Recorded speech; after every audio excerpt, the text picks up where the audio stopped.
Hi everyone, welcome to the series of my classes.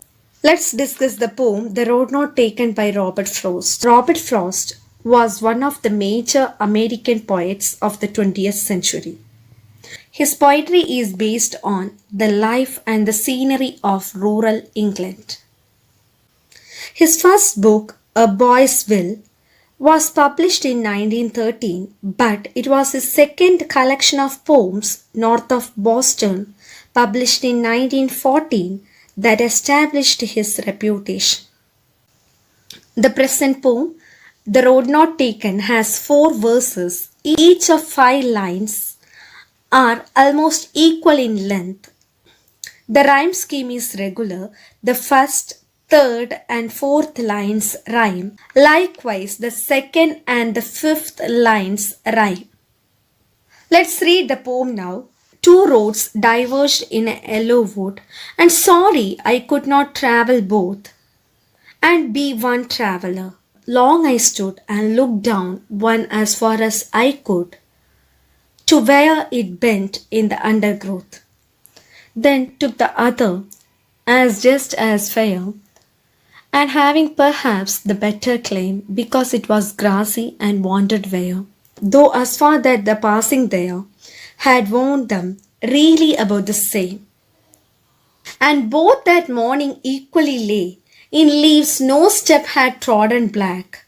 Oh, I kept the first for another day, yet knowing how way leads on to way, I doubted if I should ever come back. I shall be telling this with a sigh. Somewhere, ages and ages hence, 2 roads diverged in a wood, and I took the one less travelled by, and that has made all the difference. In this poem, the poet says that the path that we don't choose in our life is the road not taken. He describes his feelings about the choice that he had left in the past. The path which we have chosen decides our future, our destination. The important message that the poet wants to give us is that the choice that we make has an impact on our future, and if we make a wrong choice, we regret it but cannot go back on it. So we must be wise while making choices. The poet says that once he was walking down the road and reached a fork.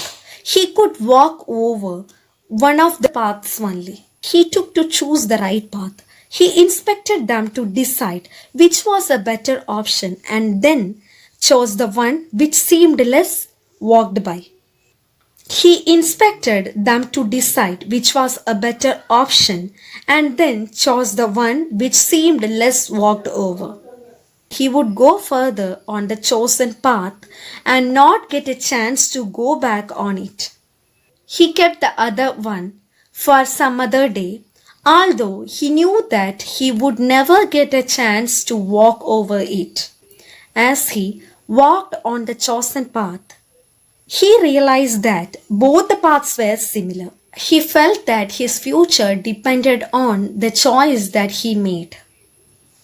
The poet selects the second road as it is easy for his journey. He comes to a decision to start his journey through the second road. But if by any chance he gets a choice to travel by the first road, he doesn't want to miss the chance of traveling.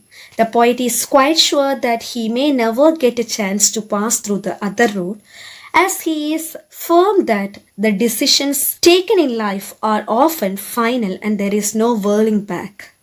The poet used a lot of literary devices in order to beautify the language of the poem. He used symbolism. The 2 roads in the poem represent the choices in our life. It also symbolizes the nature of one's destination. The nature of one's destination depends on the decisions that are made.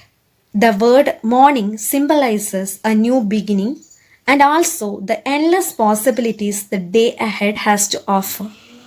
The next literary device used by the poet is alliteration. Alliteration is the repetition of consonant sounds in a line.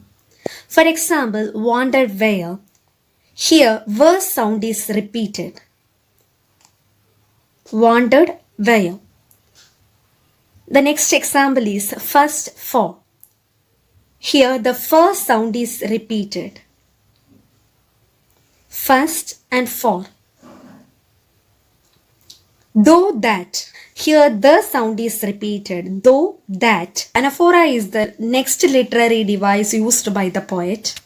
Here in this poem, the word and is repeated in the beginning of the lines 2, 3 and 4. Let us move to the next poetic device used by Robert Frost. Repetition. Here the word ages is repeated. Likewise, the line two roads diverged in a wood is repeated in stanza 2 and 4. So students, let's meet in the next class. Thank you.